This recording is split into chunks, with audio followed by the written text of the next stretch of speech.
Channel friends. ఈరోజు మీ ముందుకు మంచి నోటిఫికేషన్తో అయితే వచ్చేసానండి. మనకి ఈ టీఎస్ఆర్టీసీ నుంచి అయితే మనకి భారీ నోటిఫికేషన్ అయితే వచ్చేసిందండి. దీంట్లో అయితే మనకి 800 పైకి అయితే ఉద్యోగాలు అయితే రిలీజ్ అవ్వడం అయితే జరిగింది. దీంట్లో అయితే మనకి చూసుకోవచ్చు అర్హత వచ్చేసి మనకు 10th క్లాస్ అని చెప్తున్నారు. మనకు సొంత ఊర్లోనే డిపోలో అయితే ఉద్యోగం అయితే వచ్చే అవకాశం ఉంటుంది. అంటే దగ్గరలో ఉన్న సిటీలో జిల్లాల వారికి అయితే ఖాళీకి సంబంధించి వారిలో నేను తెలియజేస్తాను. ఫ్రెండ్స్, ఫస్ట్ టైం మీరు నా ఛానల్ చూస్తే నా ఛానల్ సబ్స్క్రైబ్ చేసుకొని నాకు సపోర్ట్ అయితే ఇచ్చేసండి. దీనికి సంబంధించి పూర్తి వరకు తెలియజేస్తాను. వీడియో అయితే స్కిప్ చేయకుండా పూర్తి వరకు చూసేయండి. ఓకే ఫ్రెండ్స్, మనం మెయిన్ టాపిక్ అయితే వెళ్ళిపోవచ్చు.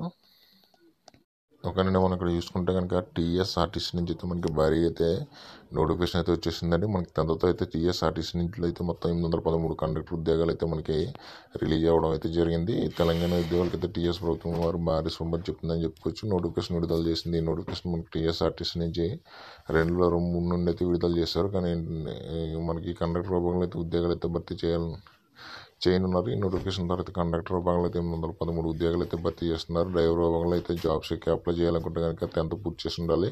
ఈ జాబ్స్కి ఆన్లైన్లో మాత్రం అప్లై చేయాల్సి ఉంటుంది. ఈ జాబ్కి సంబంధించి ఫుల్ డీటెయిల్స్ మరియు వివరాలు అయితే నేను తెలియజేస్తాను. వీడియో స్కిప్ చేయకుండా చూడండి. ఇక్కడ ఆర్గనైజేషన్ వచ్చేసి టీఎస్ఎస్ఆర్టీసీ, జాబ్ రోల్ వచ్చేసి కండక్టర్, ఖాళీ వచ్చేసి 813. విద్యార్థి చూసుకొచ్చి ఇక్కడ మనకి 10th క్లాస్ అని చెప్తున్నారు. ఇక్కడ వయసు వచ్చేసి 18 to 42 ఇయర్స్.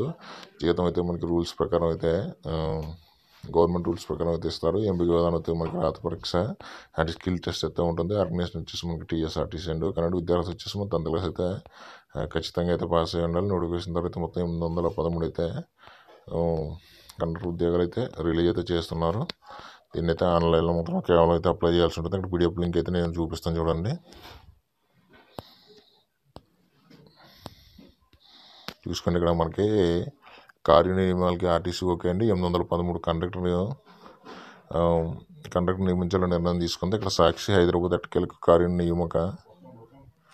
నియామక ప్రక్రియను ఆర్టీసీ ప్రకారం చుట్టింది. విధి నిర్వహణ మరణించిన సిబ్బంది వారసుల కోసం కార్యనియామకాల కింద కండక్టర్ పోస్టులు అయితే భర్తీ చేయాలని చెప్పేసి సంస్థ నిర్ణయించుకుంది. దీంట్లో అయితే దాదాపు 1600 కుటుంబాలు అయితే పథకం కోసం ఎదురు చూస్తున్నాయని చెప్పుకోవచ్చు. ఇందులో అయితే మొత్తం 813 కండక్టర్ ఉద్యోగాలు అయితే తీస్తుందని చెప్పేసి మనకి చెప్పడం అయితే జరిగింది. ఆర్టిస్టులో కార్యనియామకాలకు సంబంధించి అయితే మనకి ఆ విషయంతో అయితే ఆర్టీసీ సిబ్బందులపై దాడులు వద్దని చెప్పేసి మనకి చెప్పడం అయితే జరిగింది. ఆర్టీసీలో అయితే మనకి కొత్త బస్సులు అయితే 275 కొత్త బస్సులు అయితే రావడం అయితే జరిగింది. ఓకేనండి, దీంట్లో అయితే 828 ఆర్టీసీ ఈ పోస్టులు అయితే కండక్టర్ పోస్టులు అయితే తీయడం అయితే జరుగుతుందండి. ఒక ఫ్రెండ్స్, దీనికి సంబంధించి అయితే నేను పూర్తి వరకు తెలియజేస్తాను. ఫస్ట్ టైం నా ఛానల్ చూసినట్లయితే ఛానల్ సబ్స్క్రైబ్ చేసుకొని నాకు సపోర్ట్ అయితే ఇచ్చేసండి.